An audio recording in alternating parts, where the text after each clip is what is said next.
Before the campaign, he was virtually unknown. I think Donald Trump is a great judge of character. You know, you would think he would just choose the greatest names, but Donald Trump values character more so than popularity or name. And I think that I fall in that category. Pastor Burns' Harvest Praise and Worship Center in Easley, South Carolina is a small operation. The church, just a few folding chairs, tables, and cameras for his televangelism. Help us to receive the wisdom of the Lord Jesus Christ. After attending Trump's November meeting with black pastors in New York, Burns says former campaign manager Corey Lewandowski asked him to speak on Trump's behalf at Bob Jones University. He's been a favorite of the campaign ever since. He just came out of the blue.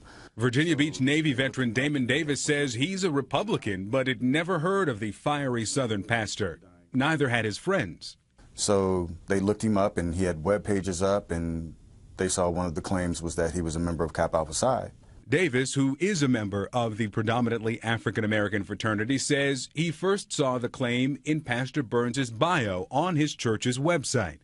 Davis says he captured this screen grab in July, just days after Burns spoke at the RNC. Then he started investigating. And what did you find?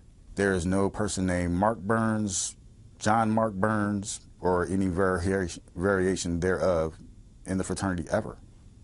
Davis says he contacted Pastor Burns. Soon after, Davis says the webpage disappeared.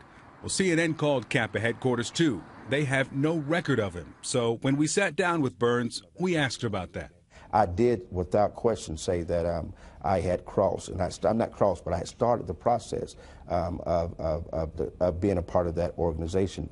But that's the furthest that I've gotten. Is that the bio from your website? It is, but it is not the, it is the bio, but this is not an accurate depiction of the bio. I mean, information has obviously been added. I mean, I own up to any mistakes that I've made, like I did with my tweet, but obviously in this case, that's not. So this is not from your page? No, this is from my page, but what I'm saying is, obviously this has been manipulated or either hacked or added.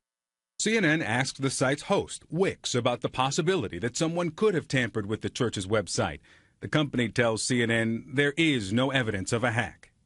And CNN obtained the pastor's full bio from the church's website through an internet archive. You also claimed that you served 6 years in the Army Reserves. Is that accurate? Yes, it is. Okay, we called the Army and they said that you had no active Army or Army Reserve service. No, I wasn't part of the South Carolina National Guard. Okay, I just asked you about Army Reserves. That was my question. You, in this bio, claimed 6 years in the Army Reserves. Which is, it is reserves. It is the Army South Carolina National Guard is reserves. In a statement to CNN, the U.S. Army says Burns served in the South Carolina National Guard from 2001 to 2005, was discharged in 2008. He has no active Army or Army Reserve service time.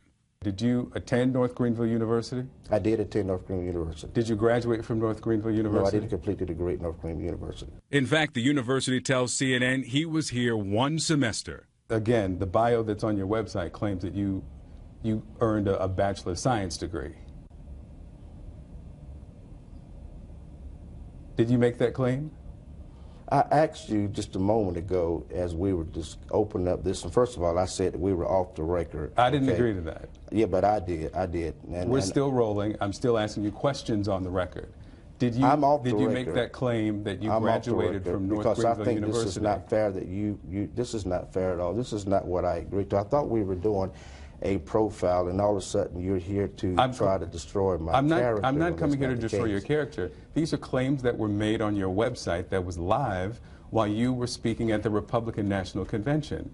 My question is, are those claims accurate? I understand this is what media does, and I understand that when you find someone that is speaking out their heart and speaking out their desire of society, that the job of that of investigative journalism, or, you know, in this case, is to try to destroy the character of the individual so their voice is silenced. What I'm saying is this: in reference to my website, if there's inaccurate information on there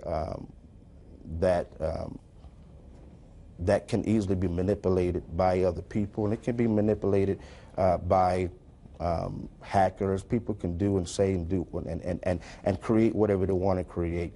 Again, the website's host says there is no evidence of a hack. I don't feel comfortable at all. This is not... You also claim to be studying at the Anderson Theological Seminary. Yes, I did.